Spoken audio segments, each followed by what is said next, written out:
Hello guys, एक बार फिर से मेरे YouTube चैनल देव केमिस्ट्री पॉइंट में आपका स्वागत है। अब तक हमने एरिल हैलाइड के ऊपर एक छोटा सा प्रश्न देखा था। वो किस पे था? इलेक्ट्रॉन स्नेही प्रतिस्थापन अभिक्रियाओं के ऊपर था कि why are the aryl halide ortho और पैरा डायरेक्टिंग, यानी ऑर्थो जो एरिल हैलाइड है वो ऑर्थो और पैरा निर्दिष्टकारी होती है। या प्रश्न इस प्रकार से हो सकता है कि एरिल हैलाइड की इलेक्ट्रॉन स्नेही प्रतिस्थापन अभिक्रियाएं, जिसको इंग्लिश में कहते हैं इलेक्ट्रोफिलिक सब्स्टिट्यूशन रिएक्शंस है, वो ऑर्थो और पैरा स्थिति के ऊपर संपन्न होती है, क्यों? और उसका हमने आंसर दिया था क्या, यहाँ पर क्या लिया था? AlCl3 लिया था। तो वो क्या लेता है? Al3 को इस प्रकार से क्लोरीन पॉजिटिव में तोड़ देता है, वो यहाँ पर अटैक करेगा। तो क्या बन गया? ये यहाँ जुड़ सकता है, ये यहाँ जुड़ सकता है, या यहाँ जुड़ सकता है, यहाँ जुड़ेगा, यहाँ जुड़ेगा, या यहाँ जुड़ेगा।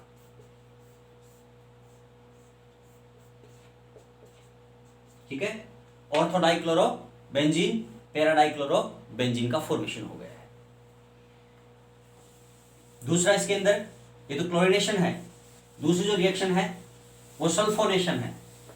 सल्फोनेशन या सल्फोनीकरण। सल्फोनेशन में क्या होता है? इस सल्फोनेशन के अंदर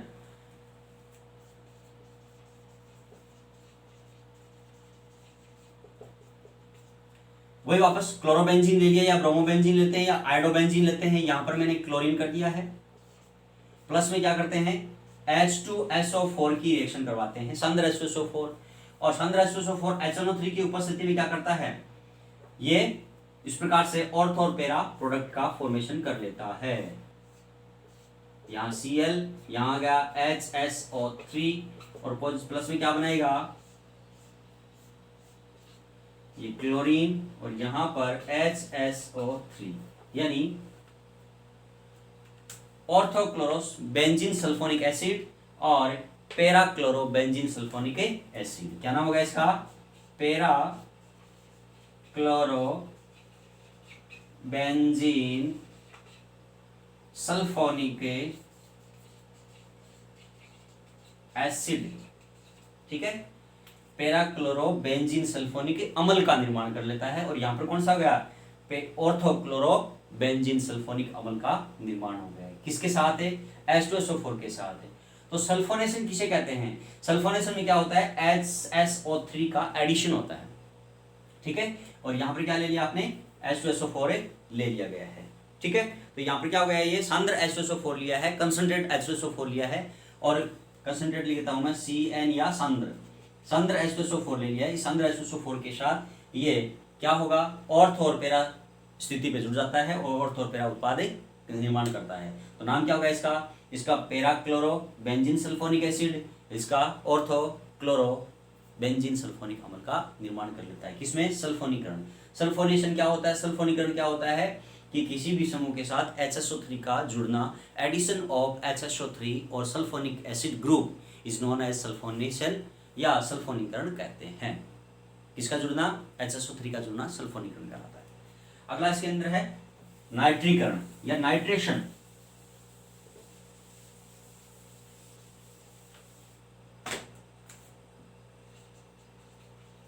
नाइट्रीकरण या नाइट्रेशन। नाइट्रेशन में क्या होगा? वही सेम है। मैंने कोई प्रोडक्ट ले लिया है, ये क्लोरोबेंजीन ले लिया है, प्लस में HNO3 लिया है। HNO3 के साथ रिएक्शन करवा रहे हैं। यहाँ पर थोड़ा सा H2SO4 लिया है, बहुत कम मात्रा में H2SO4 ले लिया है, और हमने क्या लिया है? सांद्र HNO3 ले लिया, कंसंट्रेट HNO3 लिया है। तो यहाँ पर क्या होगा? ये HNO3 H2SO4 की प्रेजेंस में इस प्रकार से टूटता है। ठीक है ना, ये यहाँ से एक इलेक्ट्रॉन इसको डोनेट कर देता है, तो OH नेगेटिव प्लस से NO2 पॉजिटिव। क्या हो गया? NO2 पॉजिटिव के रूप में टूटता है, और ये पॉजिटिव क्या करेगा? यहाँ पे इस स्थिति पे या इस स्थिति पे अटैक करता है और ये जुड़ जाता है। तो देखिए,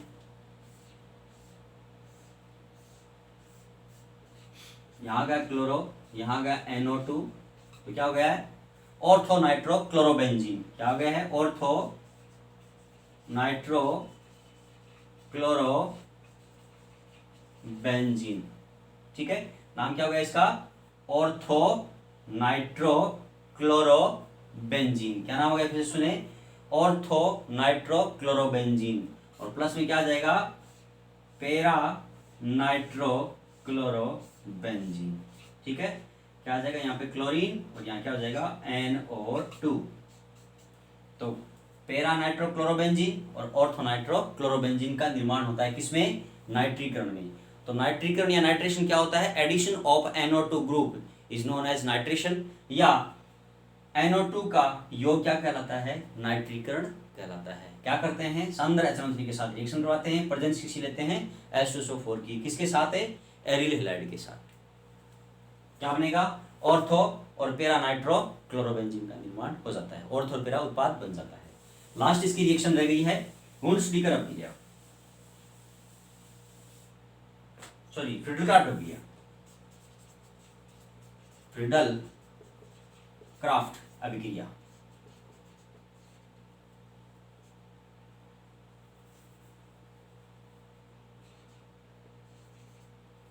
फ्रीडल क्राफ्ट अभिक्रिया या Friedel craft reaction. Friedel craft हमने देखा है क्या है? एल्यूमिनियम की क्लोराइड की उपस्थिति के अंदर एल्किलीकरण होता है और एसिटिलीकरण होता है।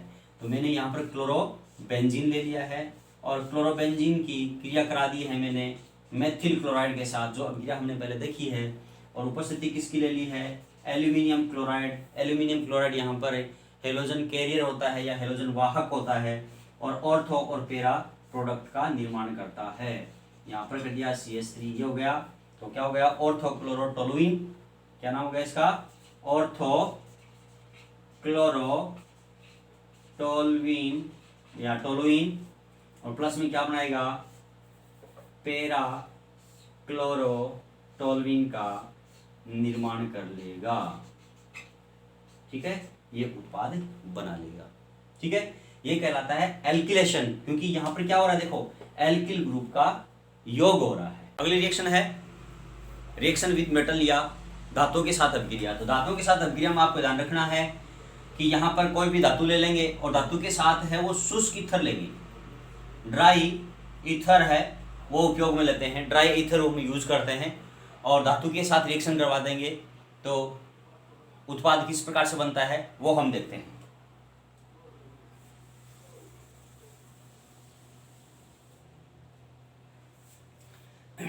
सबसे पहले में हम लेते हैं फिटिंग अभिक्रिया।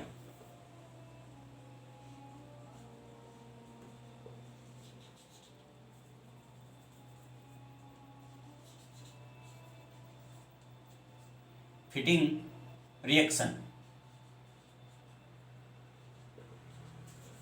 या फिटिंग अभिक्रिया।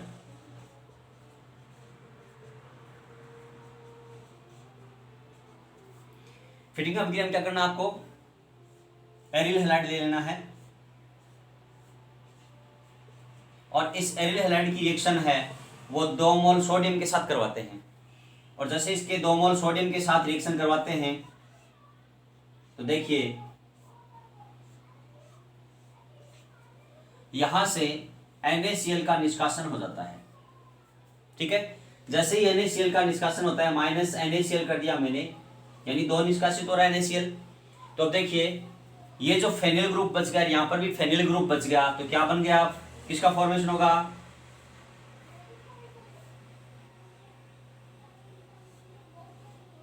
एक बेंजीन की वलय ये हो गई, ये वाली इधर जो फेनिल के रूप में है, और दूसरी वलय है वो ये हो गई, ये भी किसके रूप में है? फेनिल के रूप में है।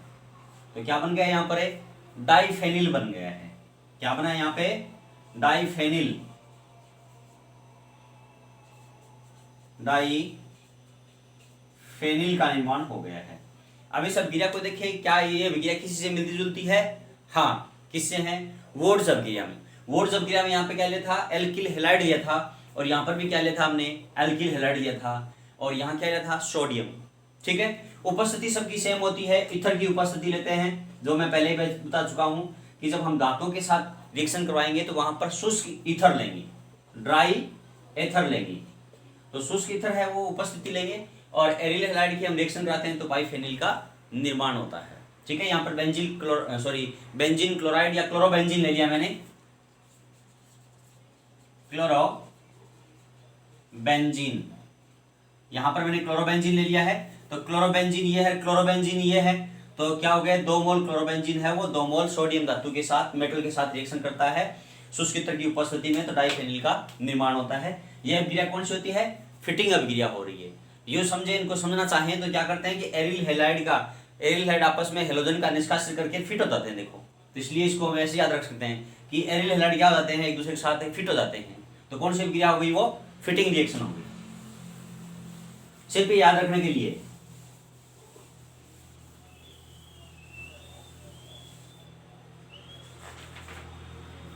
फिटिंग के अलावा वुड्स अभिक्रिया है और फिटिंग अभिक्रिया, इन दोनों को हम मिला देते हैं। वुड्स और फिटिंग को मिलाएंगे, क्या हो जाएगा, देखो, नाम हो जाएगा उसका वुड्स फिटिंग। रिएक्शन का नाम क्या होगा, वुड्स फिटिंग रिएक्शन या वुड्स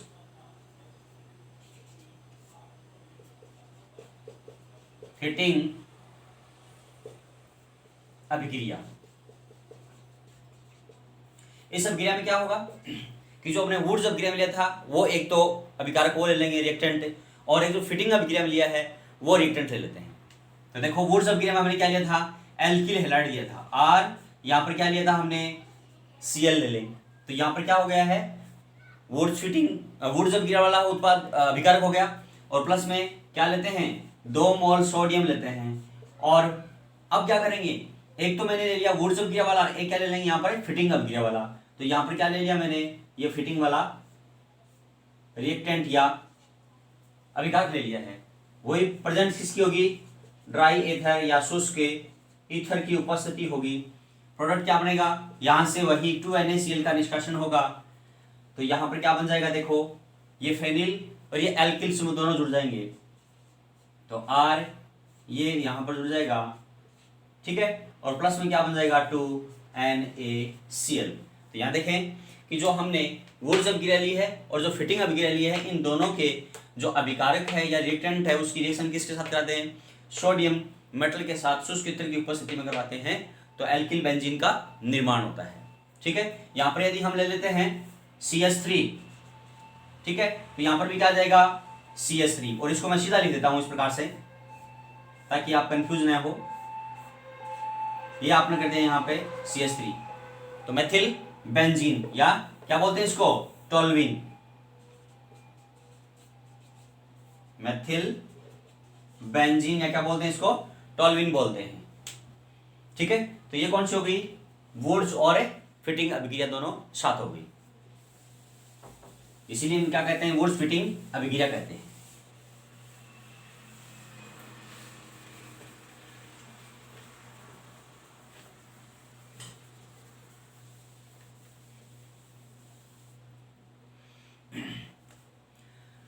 अगली है कॉपर के साथ reaction with copper, reaction with copper Cu, और Cu के साथ रिएक्शन करवाते हैं या अभिक्रिया करवाते हैं तो वही शुष्क ईथर की उपस्थिति लेते हैं। यहां पर थोड़ा टेम्परेचर लेंगे और इस रिएक्शन को कहते हैं अल्मान रिएक्शन, अल्मान रिएक्शन, या हिंदी में कहते हैं इसको उल्मान अभिक्रिया।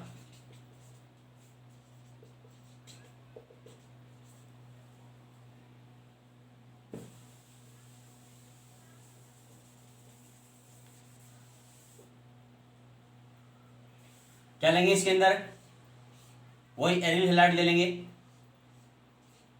और मैंने आयोडीन ले लिया है या कॉपर ले लिया है, ये आयोडोबेंजीन इस साइड में ले लिया है, दोनों साइडों में मैंने आयोडोबेंजीन ले लिया,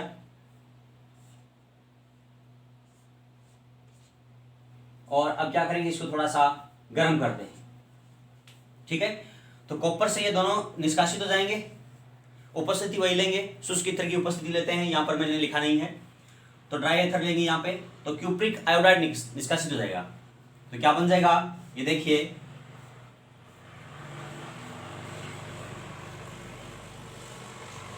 वापस क्या बन गया है, डाइफेनिल बन गया है। क्या बन गया है, डाइफेनिल का निर्माण हो गया है।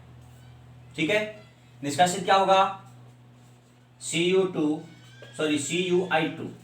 Cupric iodide. नया नाम आ रहा है क्यूप्रिक आयोडाइड। देखो नाम क्यूप्रिक आ रहा है, क्यूप्रिक, और एक आता है क्यूप्रस। दो नाम आते हैं देखो यहाँ पर, जैसे फेरिक फेरस, ठीक है, मर्क्यूरिक मर्क्रिक। तो यहाँ पर क्या आ रहा है, क्यूप्रस, क्यूप्रिक आ रहा है, यहाँ पर क्यूप्रस आ रहा है। इसमें क्या आ रहा है, इक आ रहा है। क्या आ रहा है यहाँ पे, इक, और इसमें वर्ड क्या आ रहा है, अस।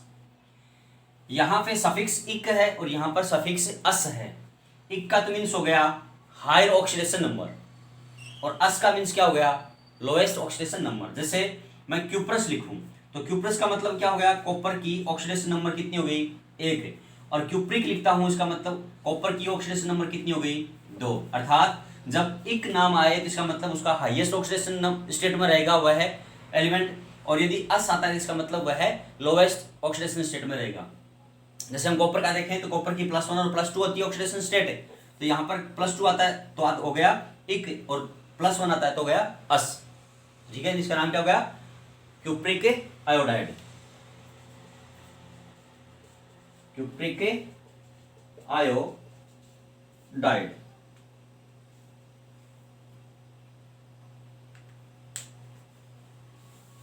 ठीक है, तो ये क्या बन गया, यहाँ पर डाइफेनिल बन गया, जो पहले किस बना था, फीडिंग अभिक्रिया बना था, उसी प्रकार से। और इस रिएक्शन को क्या कहते हैं, अल्मान या उल्मान रिएक्शन कहते हैं।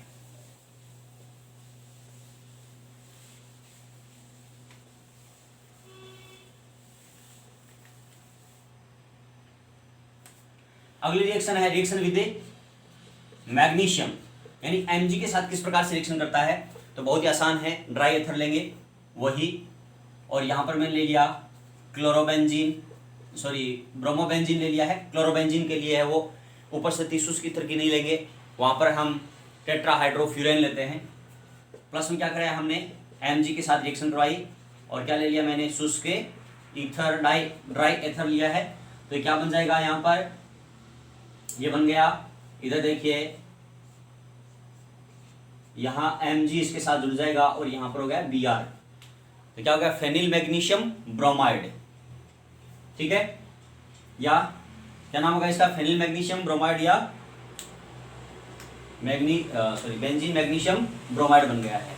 अब यदि हम इसकी क्रिया है, वो रिएक्शन है यहां पर क्लोरोबेंजीन ले लें, तो क्लोरोबेंजीन के साथ मैग्नीशियम की जब रिएक्शन कराते हैं तो यहां पर लेते हैं टेट्राहाइड्रोफ्यूरेन का उपस्थिति लेते हैं, ड्राई ईथर का प्रेजेंस नहीं लेते हैं, और ये बन जाएगा, देख लीजिए प्रोडक्ट Mg और Cl।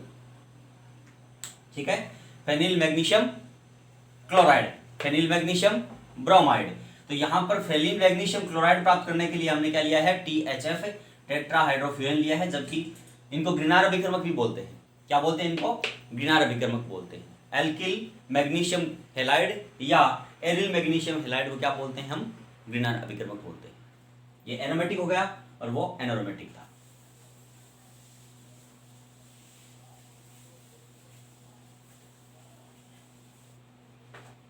अगली जो रिएक्शन है वो 3 नंबर की लेते हैं, अपचेन। अपचेन में कुछ नहीं करना, आपको सीधा सही रखना है, निकल एल्यूमिनियम मिश्र धातु लेनी है। यहां पर क्लोरोबेंजीन ले लिया मैंने, और हाइड्रोजन लेंगे यहाँ पर, ठीक है ना, क्या ले लिया, हाइड्रोजन। और ये हाइड्रोजन किन से बना है, निकल एल्यूमिनियम मिश्र धातु लिया है। ठीक है, और इसको हम क्या करेंगे, गर्म करेंगे। गर्म कितना करते हैं, इसको थोड़ा सा गर्म करेंगे।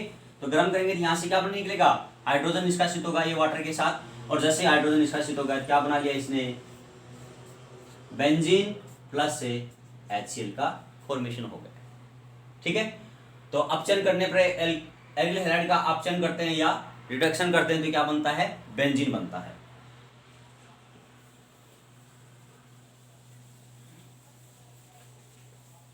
और यहां पर हम वाटर ले सकते हैं, ठीक है, इसके साथ रिएक्शन कराएंगे तो या क्षार ले सकते हैं, बेस, जैसे क्या लिया आपने, NaOH ले लिया, KOH ले लिया, तो KOH इसके साथ रिएक्शन करेगा, हाइड्रोजन रिलीज करेगा और ये हाइड्रोजन इसका अपचेत कर देता है। या लिथियम एल्यूमिनियम हाइड्राइड ले सकते हो, इन सभी की जगह नहीं चले तो ले लो लिथियम एल्यूमिनियम हाइड्राइड ले लिया, लिथियम एल्यूमिनियम में हाइड्राइड लेते हैं, जो मोर क्या होते हैं, ये रिड्यूसिंग एजेंट होता है, यानी प्रबल अपचायक होता है, इसका आप अपचयन के रूप में ले सकते हैं। अगला है नाभिक स्नेही प्रतिस्थापन अभिक्रिया। ध्यान दें, अभी तक हम पढ़ रहे थे इलेक्ट्रॉन स्नेही, और ये कौन सी आ गई है, नाभिक स्नेही प्रतिस्थापन अभिक्रियाएं आ रही हैं, यानी nucleophilic substitution reaction, nucleophilic substitution reaction. Electrophilic में क्या था, अटैक करने वाला कौन सा था, धनात्मक था, पॉजिटिव था, और यहां पर क्या है, न्यूक्लियोफिलिक, तो अटैक करने वाले पे चार्ज कैसा होगा, नेगेटिव होगा।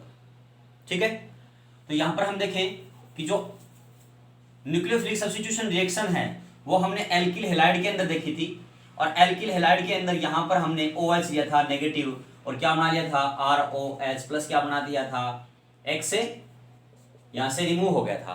तो ये कौन सी थी, न्यूक्लियोफिलिक सब्स्टिट्यूशन रिएक्शन या नाभिक स्नेही प्रतिस्थापन अभिक्रियाएं थी। उसी प्रकार से यहाँ पर एरिल हैलाइड भी नाभिक स्नेही प्रतिस्थापन अभिक्रियाएं या न्यूक्लियोफिलिक सब्स्टिट्यूशन रिएक्शन है वो देते हैं।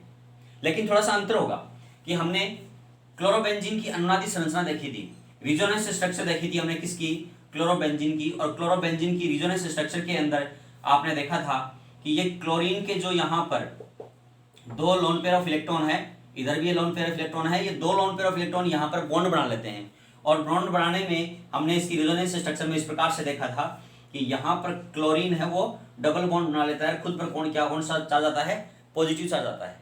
तो यदि यहाँ पर हम देखें कि इसका हम इलेक्ट्रॉन या सॉरी न्यूक्लियोफिलिक सब्स्टिट्यूशन रिएक्शन देखें तो यहाँ पर तो देखो कौन सा बॉन्ड है, सिंगल बॉन्ड है, जबकि यहाँ पर कौन सा बॉन्ड आ गया, ये डबल बॉन्ड आ गया है, किसके बीच में, क्लोरीन और इस कार्बन के बीच में, जबकि इस कार्बन और इस क्लोरीन के बीच में कौन सा बॉन्ड है, सिंगल बॉन्ड है।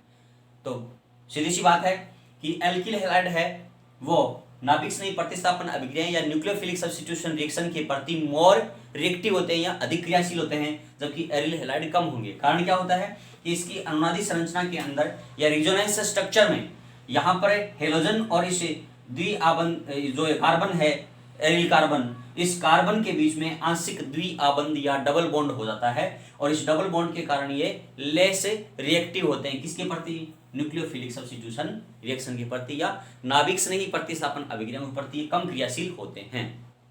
इस बात को ध्यान रखना है। ठीक है, अब दूसरा देखें कि दूसरा इसके अंदर मैंने इस प्रकार से इसकी जो स्ट्रक्चर देखी थी, उस स्ट्रक्चर में एक बार तो यहाँ नेगेटिव चार्ज आ रहा था, एक बार यहाँ नेगेटिव चार्ज आ रहा था, और एक बार नेगेटिव चार्ज यहाँ आ रहा था।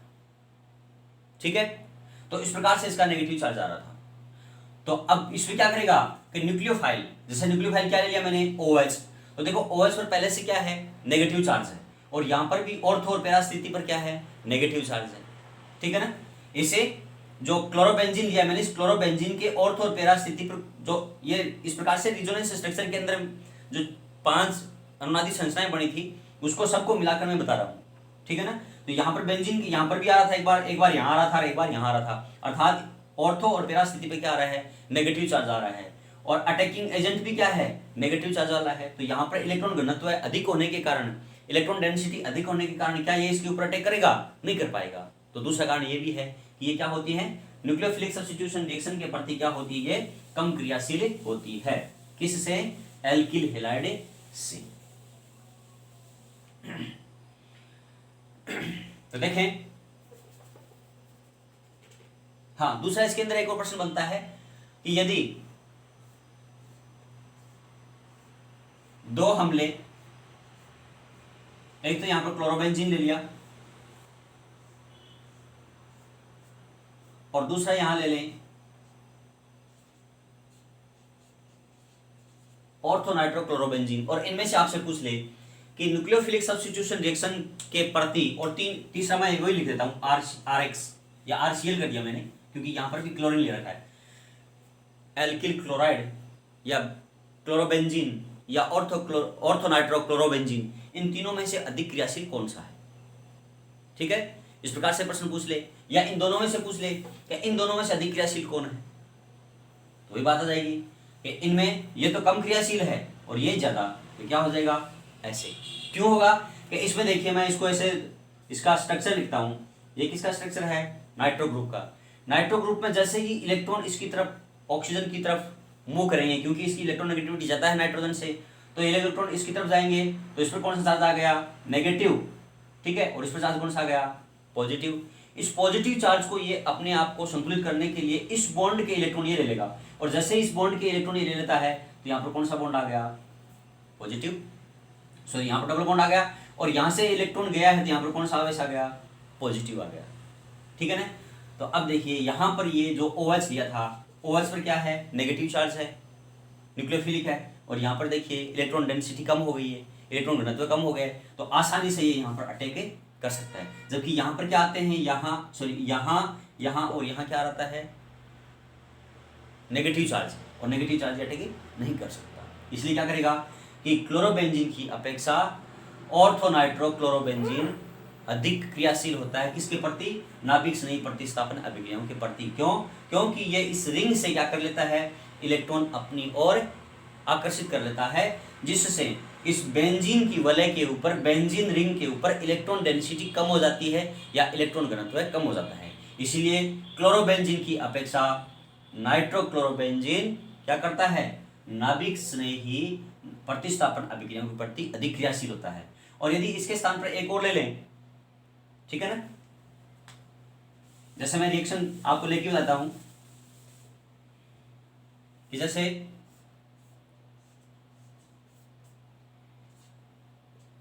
इसकी हम करा दें रिएक्शन OH के साथ, और यहां मैं ले लूं सोडियम बाइकार्बोनेट ले लिया मैंने, तो ये रिएक्शन है नहीं होगी। ठीक है, परंतु यदि मैंने यहां पर नाइट्रो समूह ले लिया है NO2, अब ये रिएक्शन हो जाएगी। क्यों? क्योंकि इसके यहां पर क्या जाएगा? पॉजिटिव चार्ज आएगा, फिर यहाँ पॉजिटिव चार्ज आएगा। ठीक है ना, तो यहाँ पर पॉजिटिव चार्ज आने पर इसकी वलय के ऊपर या रिंग के ऊपर इलेक्ट्रॉन घनत्व कम हो जाएगा, इलेक्ट्रॉन डेंसिटी कम होगी, और अब ये रिएक्शन कर लेगा। क्या करेगा? ऑर्थोनाइट्रोफिनॉल का फॉर्मेशन कर लेता है। क्या करता है ये? ऑर्थोनाइट्रोफिनॉल का फॉर्मेशन कर लेता है। अर्थात यदि एरिल हैलाइड की रिंग के ऊपर इलेक्ट्रॉन रिसीवर यानी इलेक्ट्रॉन ग्राही कोई कंपाउंड जुड़ा हुआ हो, जैसे कौन कौन सा हो गया? कीटोनिक ग्रुप, एल्डिहाइड ग्रुप, ठीक है, कार्बोक्सिलिक ग्रुप, नाइट्रो ग्रुप, इस प्रकार के ग्रुप यदि इससे जुड़े होते हैं तो नाभिक स्नेही प्रतिस्थापन अभिक्रियाओं के प्रति इनकी क्रियाशीलता है वो बढ़ जाती है। ठीक है,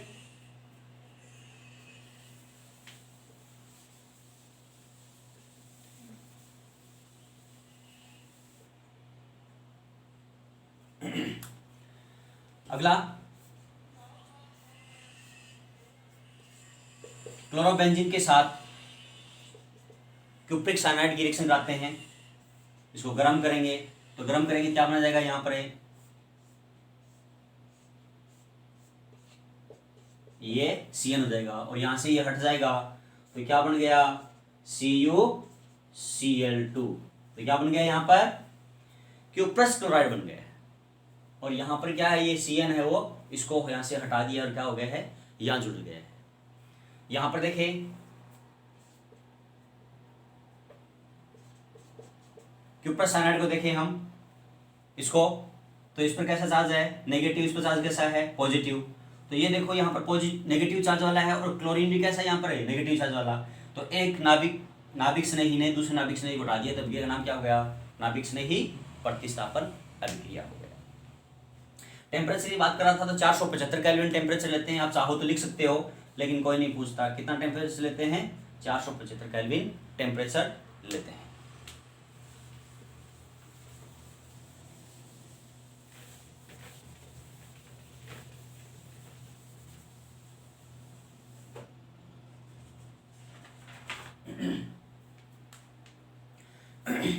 अब आपसे यह पूछ ले कि 3 एग्जांपल दे दे कि एल्किल हैलाइड और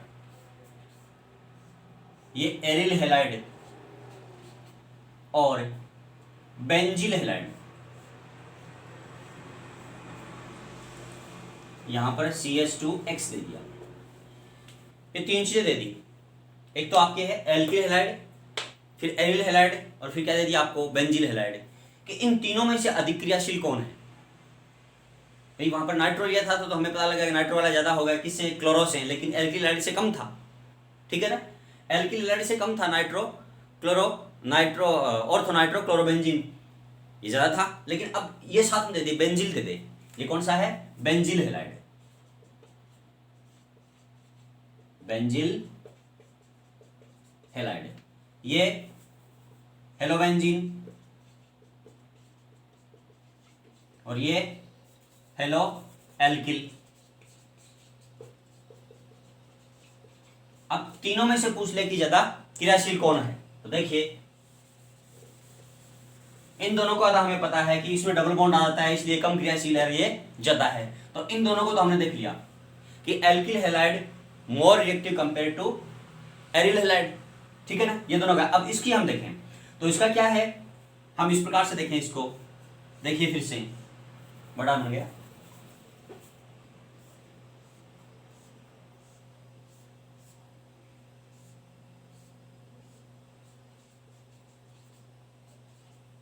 ये मैंने ले लिया है बेंजिल क्लोराइड ले लिया है। इस बेंजिल क्लोराइड को देखें तो बेंजिल क्लोराइड सबसे पहले है वो किसमें डिकम्पोज होता है? कार्बोकेटाइन के अंदर, और प्लस में क्या कर लिया, इस प्रकार से बना दिया। यहां पर कार्बोकेटाइन बन गया है। अब इस कार्बोकेटाइन में क्या होगा? रिजोनेंस होगा। कैसे होगा इधर देखें,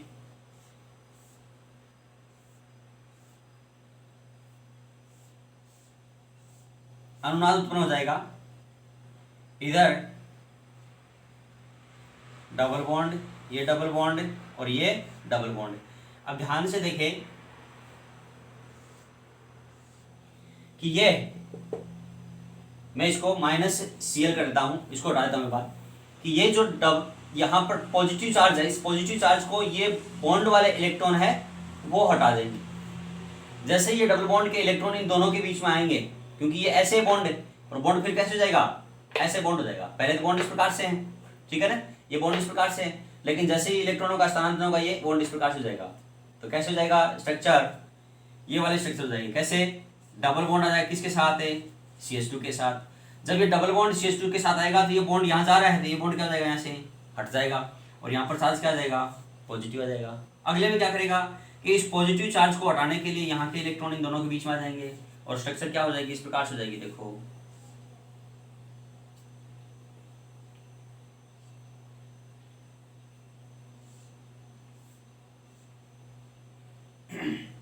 ये डबल बॉन्ड यहाँ आया तो बॉन्ड यहाँ आ गया, यहाँ डबल बॉन्ड के साथ क्या है, CH2 है। जैसे बॉन्ड यहाँ आएगा तो यहाँ पर इलेक्ट्रॉन के डेंसिटी में कमी हो जाएगी, तो यहाँ पर पॉजिटिव आ जाएगा। ये बॉन्ड पहले से पड़ा है, फिर क्या आएगा, ये इसको ऐसे कर देगा, ये इलेक्ट्रॉन यहाँ से ट्रांसफर हो जाएंगे, तो क्या हो जाएगा, ये इस प्रकार से स्ट्रक्चर का में अनुनाद उत्पन्न हो जाता है। ठीक है, ये डबल बॉन्ड के रूप में CH2, फिर ये आ गया यहाँ पर, ये इलेक्ट्रॉन यहाँ आएंगे तो ये यहाँ जाएगा, और यहाँ क्या आ गया, ये देखो। ठीक है, फिर क्या हो जाएगा कि ये इलेक्ट्रॉन वापस इसके अंदर आ जाएगा, और स्ट्रक्चर वापस क्या आ जाएगा, ये वाला उल्टा हो जाएगा। ठीक है ना, कैसे बनेगा, देखिए यहाँ CH2 पॉजिटिव, ये इलेक्ट्रॉन यहाँ, ये इलेक्ट्रॉन सॉरी ये बॉन्ड यहाँ, और ये बॉन्ड यहाँ। देखिए इसका एंटी बन गया है। ठीक है ना, तो इस अनुनाद के कारण ये ज्यादा बनेंगे। ठीक है ना, जैसे ये ज्यादा बनेंगे तो ये मोर रिएक्टिव हो गया, अर्थात अब इसकी रिएक्टिविटी की जो क्रम देखें, ऑर्डर देखें, तो ये सबसे ज्यादा है। तो क्या आ जाएगा, यहां लिख दूं मैं benzyl halide is more reactive compare to alkyl halide, और alkyl halide is more reactive compare to aryl halide.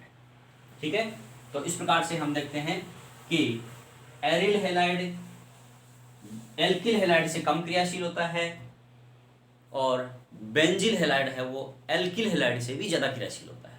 तो तीनों का कर्व ऑर्डर है वो रिएक्टिविटी का ये हो गया। ठीक है, अगला है इसका नेक्स्ट टॉपिक फ्रेयॉन। फ्रेयॉन के ऊपर प्रश्न पूछ लेते हैं।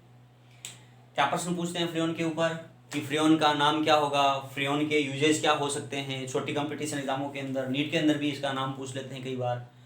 तो फ्रेयॉन क्या होता है, फ्रेयॉन का जो नाम है वो होता है फ्रेयॉन एक्स वाई और जेड। ये क्लोरोफ्लोरोकार्बन कंपाउंड होते हैं। ठीक है, क्लोरोफ्लोरो क्या लिखते हैं, क्लोरोफ्लोरोकार्बन, CFC होते हैं। फ्रेयॉन क्या होते हैं, CFC, क्लोरोफ्लोरोकार्बन कंपाउंड्स होते हैं। नाम कैसे लिखते हैं इसका, X Y Z, where X बराबर क्या होता है, number of carbon -1, Y equals to क्या होता है, नंबर ऑफ हाइड्रोजन +1, और जेड बराबर क्या होता है, नंबर ऑफ फ्लोरीन। यानी इसका नाम लिखते हैं तो फ्रेयॉन नाम लिख के और कार्बन की संख्या होती है उसमें से एक घटा देते हैं, वो यहाँ लिख देते हैं। फिर हाइड्रोजन की संख्या में एक जोड़ देते हैं और वाई की जगह लिख देते हैं, और जेड के स्थान पे फ्लोरीन की संख्या लिख देते हैं। इसका जैसे हम एक एग्जांपल देखें, CH2ClF, ठीक है ना, क्या हो गया, क्लोरोफ्लोरोमेथेन। क्या नाम होगा इसका, क्लोरोफ्लोरोमेथेन।